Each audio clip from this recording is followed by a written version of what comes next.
Ya, hari ini kita mau lanjutkan kembali mengenai tema yang dari minggu ke minggu, mengenai tujuan, mengenai prioritas, dan kita tiba kepada seri kedua mengenai panggilan surgawi ini. Nah, panggilan surgawi ini, hari ini kita akan belajar dari Tuhan Yesus, ya. Karena di Alkitab tentunya ada banyak begitu tokoh-tokoh yang kita kenal dari Perjanjian Lama maupun dari Perjanjian Baru. Saya bisa aja sih mengambil dari tokoh-tokoh yang lainnya, tapi saya mau prioritaskan Tuhan Yesus dulu di sini, karena kita mau belajar mengenai panggilan surgawi ini dari pribadi Tuhan Yesus, ya. Dan kita lihat pembahasannya dimulai dari Injil Lukas. Nah, ini adalah Lukas pasal yang pertama, ayat 30 sampai 33. Kita bisa baca bersama-sama. Saya bacakan buat kita semua. Kata malaikat itu kepadanya, "Jangan takut, hai Maria, sebab engkau beroleh kasih karunia di hadapan Allah. Sesungguhnya engkau akan mengandung dan akan melahirkan seorang anak laki-laki, dan hendaklah engkau menamai dia Yesus." Biasanya cerita ini kita sering baca di momen-momen Natal, tapi hari ini kita lihat dari sudut pandang yang lain. Saya akan mengajak setiap kita untuk melihat dari sisi panggilan surgawi Yesus. Nah, ternyata Yesus sudah dinubuatkan oleh malaikat pada waktu itu adalah Gabriel, dan tidak tanggung-tanggung di sini di kitab Injil Lukas pasal yang pertama ini setidaknya ada 5 poin yang menjadi panggilan surgawi Tuhan Yesus, ya. Nah, saya udah tandai dengan nomor-nomor yang berwarna merah supaya kita bisa menangkap pesannya. Yang pertama, ini adalah panggilan yang pertama bahwa ia akan menjadi besar. Ya, nanti saya akan bahas ia akan menjadi besar itu seperti apa kebesaran dan keagungan Tuhan Yesus itu yang dimaksud oleh firman Tuhan. Tapi kita lanjut dulu, poin yang kedua, bahwa Yesus itu akan disebut anak Allah yang maha tinggi. Anak Allah yang maha tinggi, ya. Dan ketiga, dia juga adalah Tuhan Allah akan mengaruniakan kepada Yesus tahta Daud, bapa leluhurnya. Itu adalah poin ketiga. Dan poin yang keempat, ia akan menjadi raja atas kaum keturunan Yakub sampai selama-lamanya. Dan yang terakhir, yang kelima adalah kerajaannya tidak akan berkesudahan.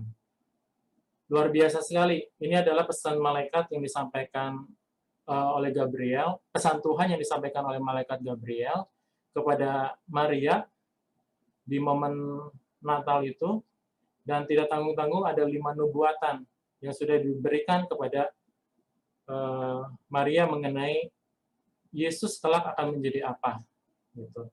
Nah, mungkin kalau kita lihat dari Injil Lukas ini, kita tidak menemukan bahwa Yesus akan disalib atau Yesus akan membayar dosa-dosa kita, Yesus akan menjadi juru selamat. Kita tidak melihat dari poin demi poin ini. Nah, tapi bukan berarti itu tidak ada. Ternyata kalau kita menyelidiki di Injil Matius, nah ini Matius 1 ayat 21, kita akan melihat dan menemukan bahwa Yesus juga adalah juru selamat yang nanti akan menembus dosa-dosa kita. Di ayat 21 dikatakan seperti ini, ia akan melahirkan anak laki-laki dan engkau akan menamakan dia Yesus, karena dialah yang akan menyelamatkan umatnya dari dosa mereka.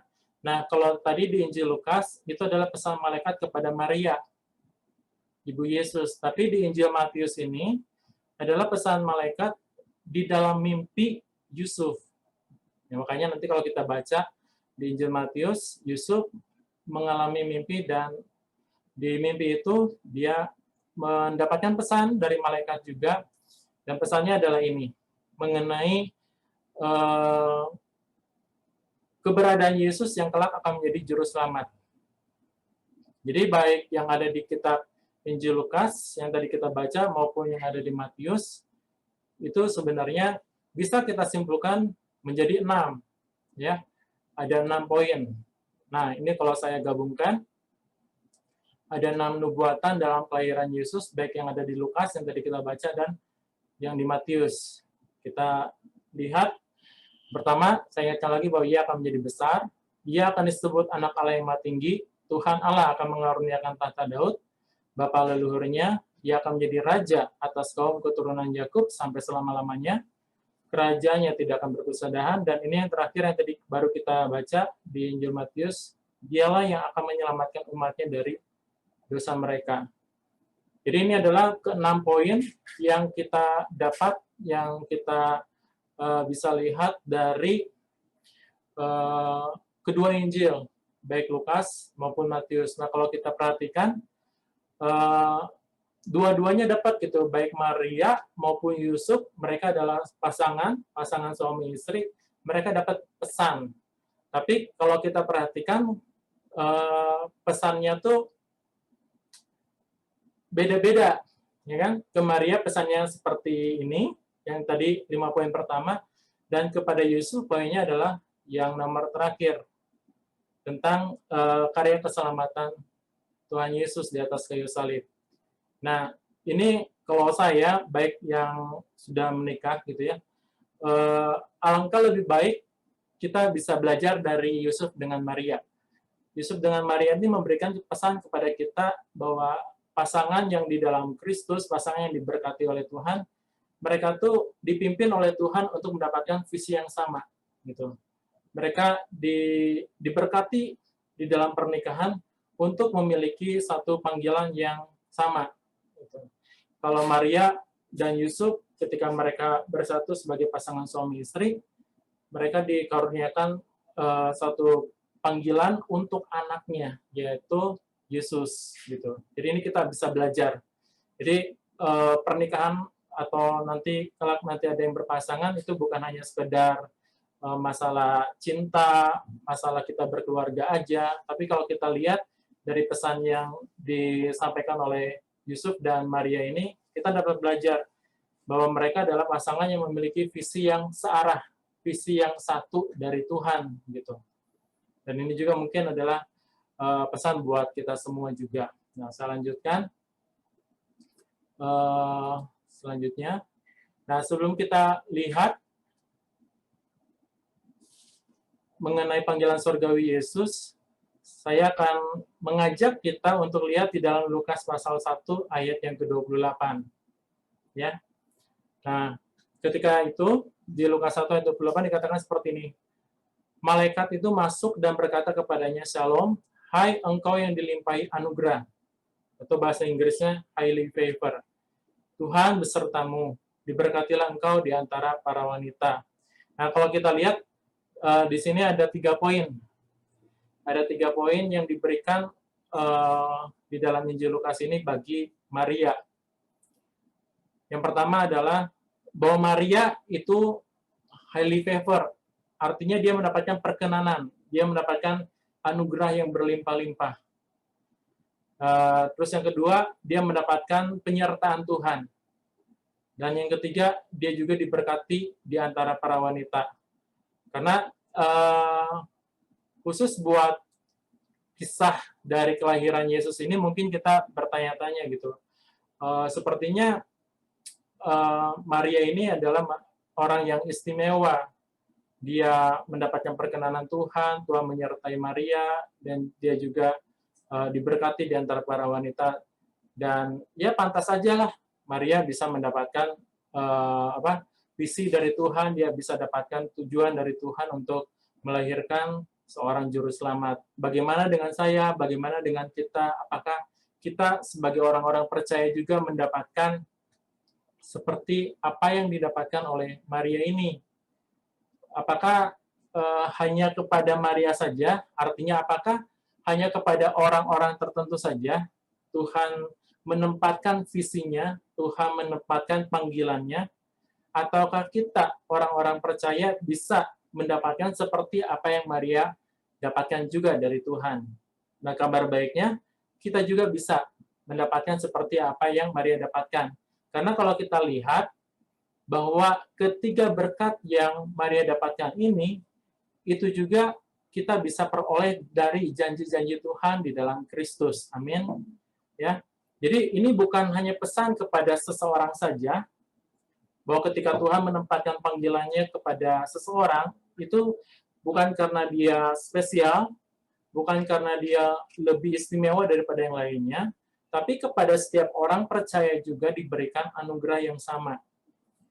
Mungkin kalian bertanya, buktinya apa? Nah, kita lihat ini ada 1, 2, 3 poin. Ya, ada 3 poin. Nah, dari 3 poin ini kita lihat bahwa ternyata kita juga dapatin berkat yang sama seperti apa yang Maria dapatkan. Nah, ini adalah slide selanjutnya. 3 berkat yang sama yang kita dapatkan seperti apa yang Maria dapatkan. Pertama, bicara mengenai highly favor atau dilimpahi anugerah Allah.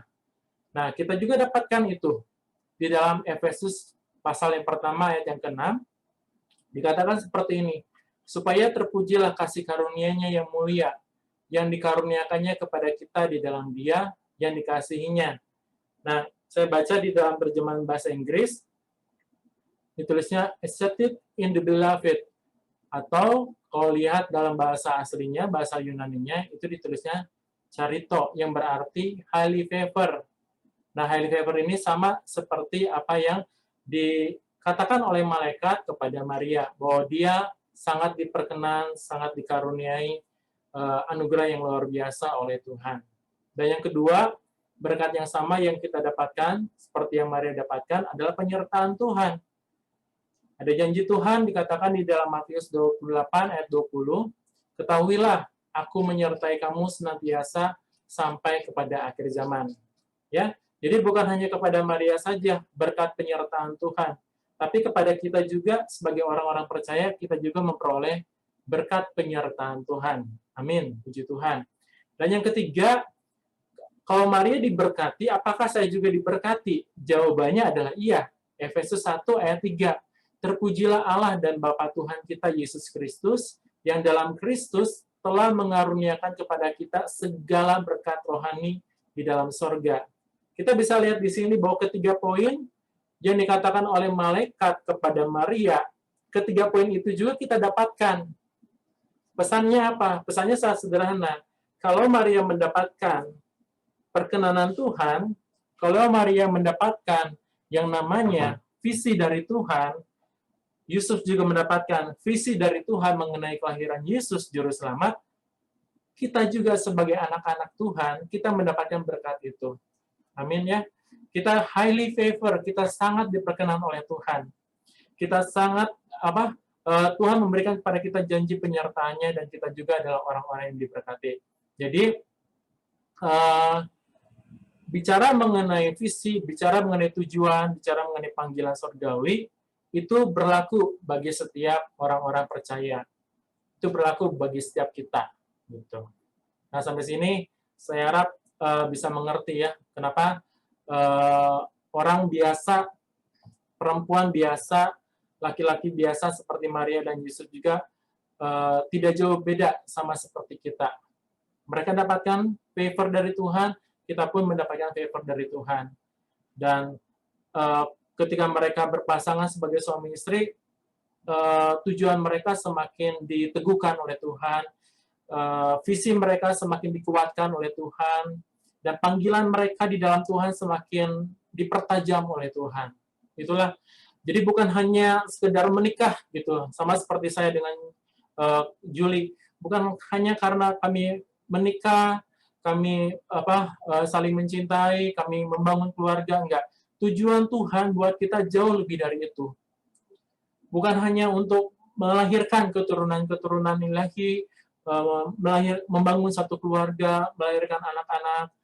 Bukan hanya itu juga adalah baik, itu juga sangat Tuhan rindukan, tapi ingat, ketika satu pasangan suami istri menikah, mereka sudah bisa dikatakan mereka sudah terikat dengan yang namanya visi dari Tuhan gitu. Itu yang lebih tinggi. Ada kepentingan dari Tuhan yang jauh lebih tinggi daripada hanya kepentingan berdua saja. Nah, ini mungkin pesan buat yang lainnya juga ya. Oke, kita lanjutkan. Nah, kalau kita lihat ke 6 poin yang tadi, sekarang kita akan mulai belajar poin demi poin. Hanya saya tidak akan menjelaskan ke 6 poin dulu, ke 6 poin tersebut dalam waktu ini, karena sangat singkat sekali. Jadi saya hanya bagikan 2 aja. Ini poin pertama yang akan kita lihat mengenai nubuatan bahwa Yesus akan menjadi besar. Ya. Nah, kita lihat ternyata Nabi Yesaya di kitab Yesaya pasal 9 ayat 5 telah menubuatkan. Nah, ayat ini sangat terkenal sekali. Ayat ini sangat terkenal sekali ya. Kita lihat, kita baca, sebab seorang anak telah lahir, tentu saja ini adalah Yesus, anak telah lahir untuk kita, seorang putra telah diberikan untuk kita, lambang pemerintahan ada di atas bahunya, dan namanya disebut orang penasihat ajaib, Allah yang perkasa, Bapa yang kekal, Raja damai. Nah, Yesus dinubuatkan akan menjadi besar. Ya, Yesus dinubuatkan akan menjadi besar. Kalau dalam bahasa Yunaninya itu adalah mega. Menjadi besar, mega gitu. Makanya kita kenal istilah mega itu adalah mendefinisikan sesuatu yang besar. Tapi kalau kita lihat dalam bahasa Ibraninya, ditulisnya gibor, perkasa. Bukan hanya besar, tapi dia adalah perkasa. Perkasa dalam apa? Besar dalam apanya? Gitu. Nah, kita lihat poin selanjutnya. Yang pertama, Yesus dinubuatkan untuk menjadi besar. Yesus dinubuatkan untuk menjadi pribadi yang perkasa. Itu dia perkasa di dalam peperangan. Nah, kita harus ngerti ini. Di Mazmur 24 ayat 8 dikatakan, siapakah itu? Raja kemuliaan, Tuhan, jaya dan perkasa. Memakai kata gibor. Tuhan perkasa dalam peperangan.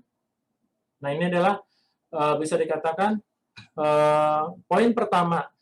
Mengapa malaikat itu menubuatkan bahwa Yesus akan menjadi besar? Karena Yesus adalah Tuhan yang perkasa. Dia adalah Tuhan yang besar. Kalau kita lihat kisahnya di kitab Yosua, dia adalah panglima bala tentara Tuhan. Panglima bala tentara Tuhan. Dan di belakang dia ada berlaksa-laksa malaikat menyertai Yesus. Bayangin. Itu adalah keperkasaan Tuhan. Saking perkasanya Tuhan, saking besarnya Tuhan, tembok Yeriko yang sangat tebal pun bisa diruntuhkan. Dan itu adalah poin pertama mengenai bahwa Yesus adalah Tuhan yang besar, Allah yang perkasa. Amin. Kita lihat poin yang selanjutnya. Apa maksud dari ia akan menjadi besar? Maksud yang kedua adalah mengenai terang. Nah, di kitab Injil Matius pasal yang 4 itu ada nubuatan lagi bahwa bangsa yang diam dalam kegelapan telah melihat terang yang besar. Jadi yang kedua berbicara mengenai terang.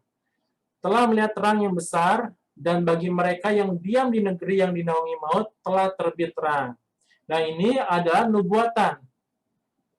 Digenapi oleh Tuhan Yesus, sebenarnya oleh Nabi Yesaya, Yesus sudah dinubuatkan di pasal yang 9 mengenai terang yang besar ini. Kalau kita lihat, baca, bangsa yang berjalan di dalam kegelapan telah melihat terang yang besar. Ya, ini adalah terang yang besar.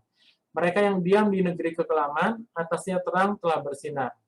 Engkau telah menimbulkan banyak sorak-sorak dan sukacita yang besar. Mereka telah bersukacita di hadapanmu, seperti sukacita di waktu panen, seperti orang bersorak-sorak di waktu membagi-bagi jarahan.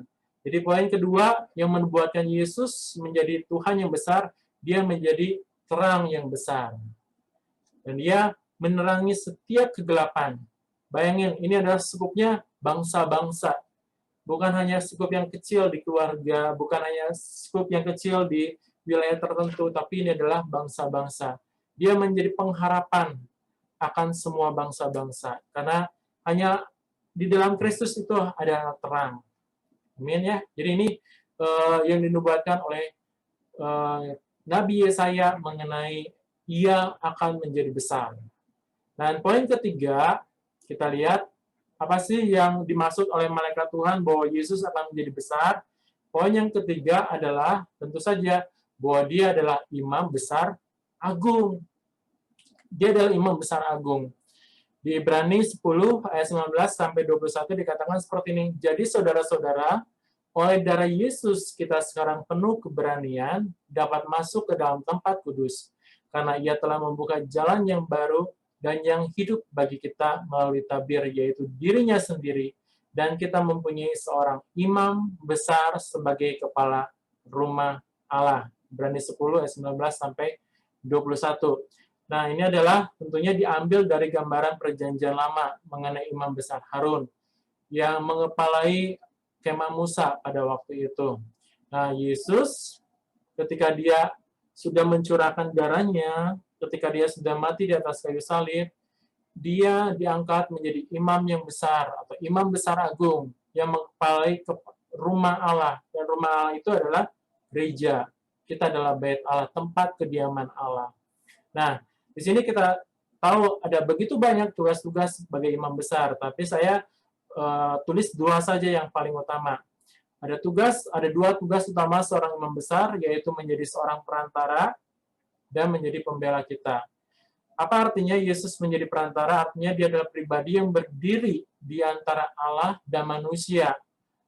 Dia, dalam hal ini kita ya, sebagai orang percaya, Yesus menjadi perwakilan kita di hadapan Allah. Sehingga Allah senantiasa memandang kita benar, kudus dan tak bercela di hadapannya, karena kita ada di dalam Kristus. Jadi, segala sesuatu yang dipandang oleh Allah terhadap Kristus, itu juga yang dipandang Allah kepada kita. Allah Bapa melihat Kristus adalah benar, demikian juga kita adalah benar. Allah Bapa melihat Kristus adalah kudus, demikian juga kita adalah kudus. Allah Bapa melihat Kristus tidak bercacat dan tidak bercela, demikian juga Allah memandang kita di hadapannya seperti itu. Nah, makanya Yesus tampil menjadi imam besar agung, menjadi perantara buat kita. Dan poin kedua, diperhatikan, bukan hanya sebagai perantara, tapi Yesus juga adalah menjadi pembela kita. Nah, istilah pembela ini tentunya ada di dalam istilah pengadilan. Nah, advokat atau pengacara. Yesus menjadi pembela artinya pembela kita atas segala tuduhan dan dakwaan yang dilontarkan kepada kita oleh iblis. Yesus berdiri membela kita sambil menyatakan pekerjaan yang telah dia selesaikan di kayu salib, yaitu darahnya sebagai pembayaran atas segala dosa, kesalahan, dan pelanggaran kita. Nah, sampai saat ini juga, Yesus tampil menjadi pembela kita. Kalau kita mendengar ada dakwaan-dakwaan, karena kesalahan-kesalahan kita, karena perbuatan-perbuatan bodoh kita, Yesus tampil menjadi pembela kita.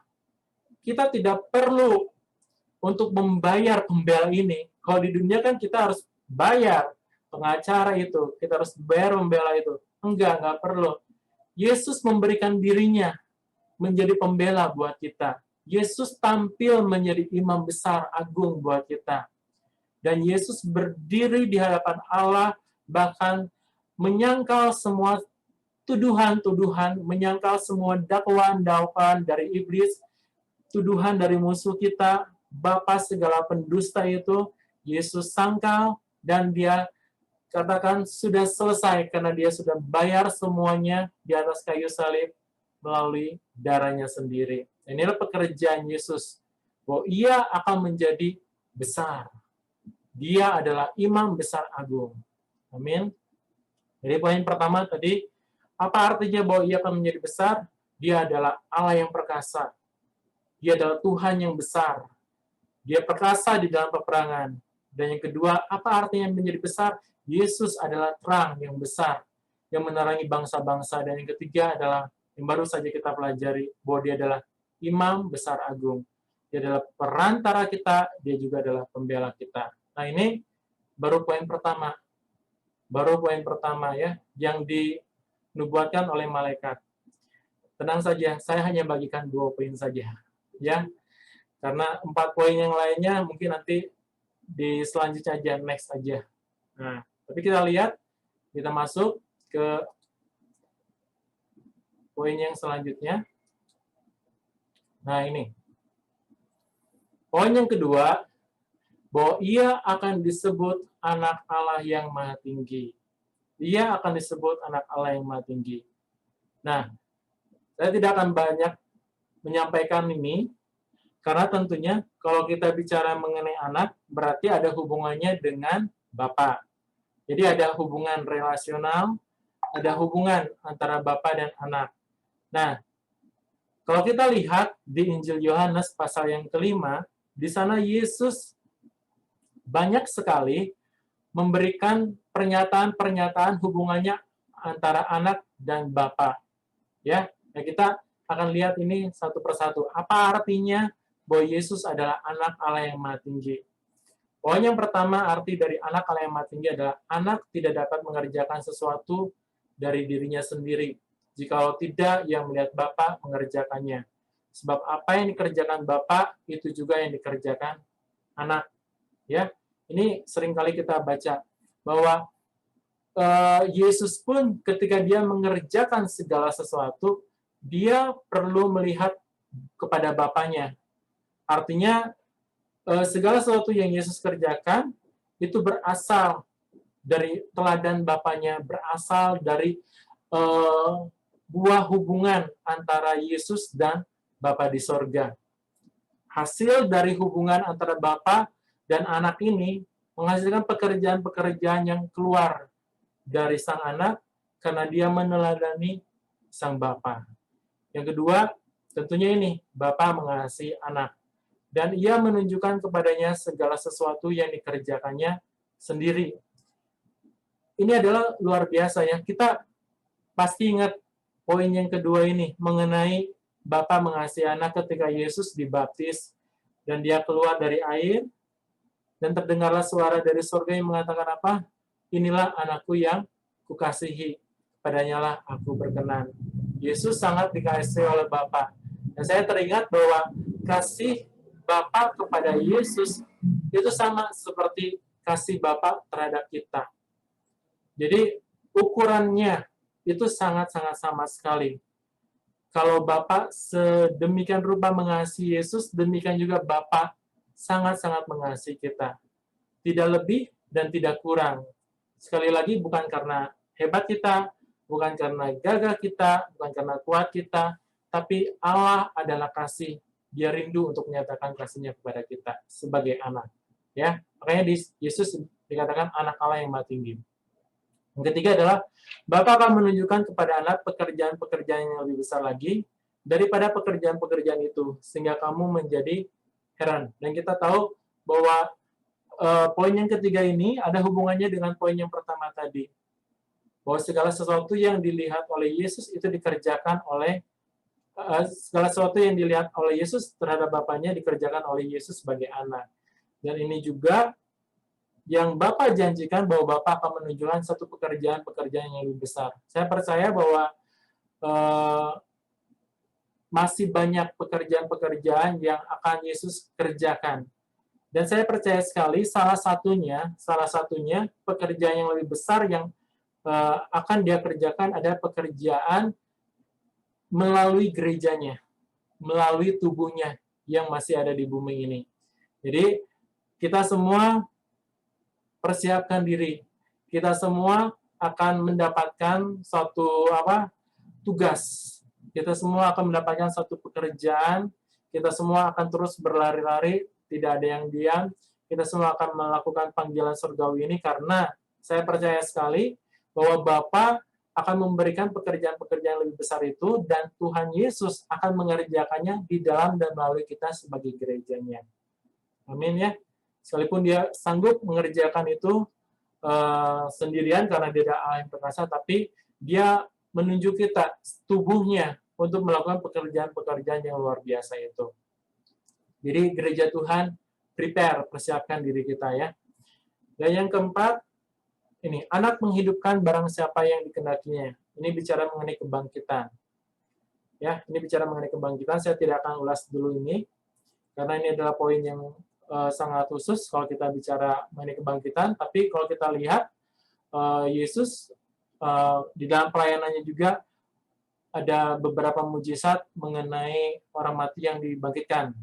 Sebagai contoh adalah Lazarus, anak muda yang dari kampung lain juga dia bangkitkan, ya. Dan yang lainnya kita bisa lihat dari kisah di kitab Injil. Yang kelima, Bapa tidak menghakimi siapapun, melainkan telah menyerahkan penghakiman itu seluruhnya kepada anak. Jadi ini penghakiman diserahkan kepada anak, tentunya ini berbicara mengenai apa yang akan terjadi kelak. Kalau kita lihat di surat-surat Paulus,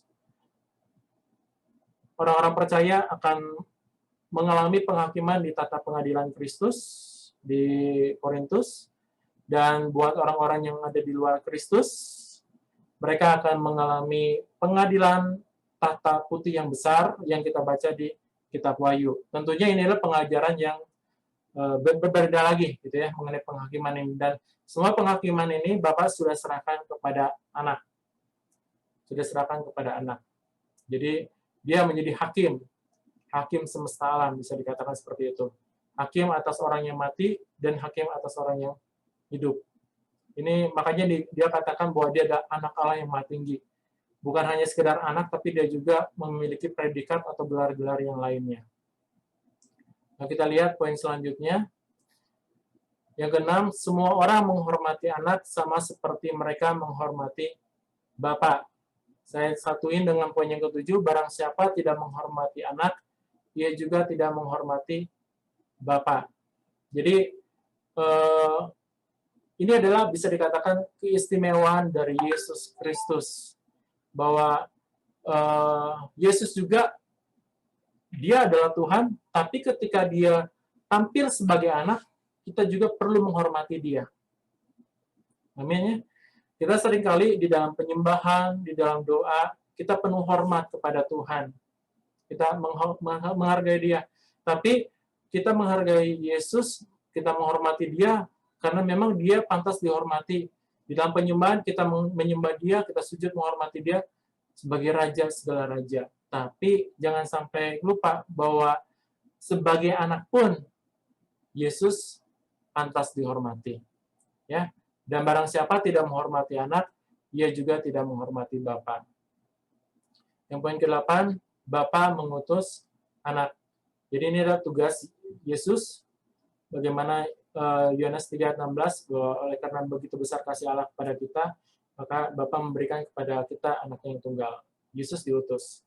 Yang 9, ini juga bicara mengenai orang-orang mati akan mendengar suara anak Allah, dan mereka yang mendengarnya akan hidup. Ini poin yang bicara mengenai kebangkitan juga, mendengar suara anak Allah, dan mereka. Saya tidak akan bahas ini dulu, karena kalau mau bahas ini, saya bisa kasih judul kebangkitan orang-orang mati. Itu babnya beda lagi, ya, topiknya beda lagi. Saya nggak akan bahas dulu di sini. Tapi kita perlu mengetahui ini, kenapa kita harus menjunjung Yesus sebagai anak Allah yang maha tinggi. Yang poin ke-10, sama seperti Bapa mempunyai hidup dalam dirinya sendiri, demikian juga diberikannya anak mempunyai hidup dalam dirinya sendiri. Ya, jadi nanti kita bisa baca di Injil Yohanes pasal yang ke-5 itu. Nah, yang terakhir, saya mau kasih list ini ya. Ini yang terakhir. Tentang keputraan Yesus Kristus. Jadi ada 19 poin. Ini cepat aja. Bahwa Yesus itu disebut anak Allah, bukan hanya dia sebagai anak gitu, tapi ternyata di bagian-bagian Alkitab yang lain kita lihat ada hubungan-hubungan yang penyebutan-penyebutan yang berbeda, tapi itu ada sangkut pautnya dengan keputraan Yesus Kristus. Yang pertama, anak Allah yang maha tinggi, the Son of the Highest. Yang kedua, dia juga adalah anak tukang kayu. Anak tukang kayu, dia adalah anak dari Yusuf, ya. Yang ketiga, anak Maria. Yang keempat, dia adalah anak Daud. Nah, di sini saya sudah kasih ayat-ayat firman Tuhannya, nanti saudara bisa lihat sendiri. Yang kelima, anak Yusuf. Yang keenam, dia juga sang anak, gitu di Matius 11 ayat 27. Yang ketujuh, dia juga, Yesus juga disebut anaknya dari sorga. Kita lihat di Tesalonika, di Matius 3:17, ini peristiwa baptisan, anakku yang kukasihi, inilah anakku yang kukasihi. Yang ke-9, dia juga adalah anak Allah, dia juga adalah anak Abraham. Anak Abraham. Padahal, kalau kita lihat, Abraham hanya memiliki Ishak dan Ismail dari Hagar. Tapi kenapa Yesus disebut anak Abraham? Nah, ini juga mungkin pewahyuannya beda lagi, pengertiannya beda-beda lagi. Yesus juga disebut anak manusia, anak dari yang terpuji, anak Bapa tentunya pasti. Dia juga anak perempuan yang merdeka. Itu adalah gambaran yang Paulus berikan di kitab Galatia. Anak Allah yang hidup, anak Allah yang maha tinggi. Tentunya dia adalah the son of the most high God. Anak yang mengepalai rumahnya, ini tadi di Ibrani kita baca, dan dia juga adalah anak yang telah menjadi sempurna sampai selama-lamanya. Dan tentunya ini yang terakhir yang kita kenal, bahwa dia adalah anaknya yang tunggal. Nah, ini adalah kesimpulan, bisa dikatakan ini adalah kesimpulan dari betapa Yesus sangat ditinggikan, Yesus sangat diagungkan, bahwa Yesus sangat bisa dikatakan diangkat tinggi oleh Tuhan, oleh Bapa di surga, karena dia merupakan anak Allah yang maha tinggi itu. Nah, saya hanya bagikan 2 poin ini tentunya, ya, lewat 2 poin itu tentunya masih banyak mungkin yang perlu kita pelajari dari pribadi Tuhan Yesus, dan tentunya nanti mungkin lain kali saya akan membahasnya di sini.